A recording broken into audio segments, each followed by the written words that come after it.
নমস্কার বন্ধুরা, green art চ্যানেলে আপনাদের সকলকে স্বাগত। আশা করি সকলেই ভালো আছেন, আমিও বেশ ভালো আছি। কিন্তু অনেক দিন হলো চ্যানেলে কোনো ভিডিও পোস্ট করা হয়নি। কারণটা আপনারাও জানেন, যেহেতু শীতের বেলা চলছে তাই দিনের দৈর্ঘ্য অনেকটাই কমে এসেছে। তাই একই দিনে ভিডিও এডিটিং করা, ভিডিও করা আমার পক্ষে অনেকটাই অসম্ভব হয়ে যাচ্ছে। তাই পোস্ট করতে একটু দেরি হয়ে গেল।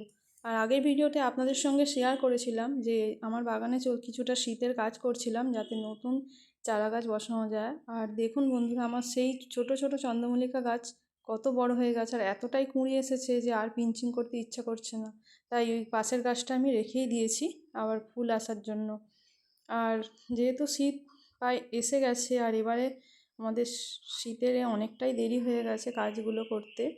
আর এই দেখুন একটা ফুল, একেবারে র্যান্টেনা এই ফুলটা, মানে একই ফুলের থোকাতে দুটো কালার আসে। আর আপনাদের দেখাতে গিয়ে আমার একটা ফুলের ডালই ভেঙে গেছে। যাই হোক, এই ডাল থেকে গাছ তৈরি হয়ে যায়। এই ফুলটা রাস্তাঘাটেও আপনারা দেখতে পাবেন এই কালারটা। আর যেহেতু শীতের গাছ লাগাতে হবে, তাই চলে গিয়েছিলাম নার্সারিতে। আমাদের পাশেই একটি নার্সারি আছে, আর এখানেও এসে দেখি যে সেই একই অবস্থা নিম্নচাপের কারণে। নার্সারির কাকুরাও গাছ বসাতে একটু দেরি করে ফেলেছে, তাই গাছগুলো খুবই ছোট ছোট পিটুনিয়ার গাছ, তাই আনা হয়নি। আমি এনেছিলাম কিন্তু গাঁদা গাছ আর ডালিয়া গাছ, আর ছেলেও এসেছিলো আমার সঙ্গে। আর এটি এমন একটি জায়গা নার্সারিটা, যেতে আমার বারবার মন চায়। মেয়েদের কাপড় দোকানে যেরকম হয়, গেলে আমার সেই নার্সারি যাওয়ার জন্য মন ছটফট করতে থাকে। আর বেশি কিছু গাছ লাগানোর এটাই ব্যাপার যে শীতের গাছ লাগানোর জন্য সবাই দরকার, প্রচুর পরিমাণে মাটির দরকার হয়। টব আমার বাগানে আমি ওয়েস্ট জিনিস দিয়ে বানিয়ে নিই, কিন্তু মাটির দরকারটা বেশি হয়।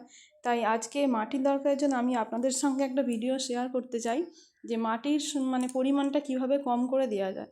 আমি আগের একটি ভিডিওতে আমরা দেখিয়েছিলাম যে বাগানের যত সমস্ত পাতা এগুলোকে জমা করে রাখার এটাই কারণ যে যখনই কোনো বড় টব হবে, তার নিচের দিকে আমরা এই পাতাগুলো অনেকটা পরিমাণে ভরে দিলে তাহলে সেটা পাতা পচা সার হিসাবেও কাজ করবে, আর মাটির পরিমাণটা অনেক কম লাগবে। এটাই ছিল আমার মাটির দেওয়ার কাজ আপনাদের। আর দেখুন, এই একটু সুন্দর প্রজাপতি আমার বাগানে এসে ফুলে মধু কাটছিল, সেটা আপনাদের সঙ্গে শেয়ার করলাম। আজ এটুকুই, দেখা হচ্ছে পরের ভিডিওতে। ভালো থাকবেন, সুস্থ থাকবেন, নমস্কার। আর চ্যানেলে যদি নতুন হয়ে থাকেন তো অবশ্যই চ্যানেলটিকে সাবস্ক্রাইব করবেন। আজ এটুকুই, দেখা হচ্ছে পরের ভিডিওতে, নমস্কার।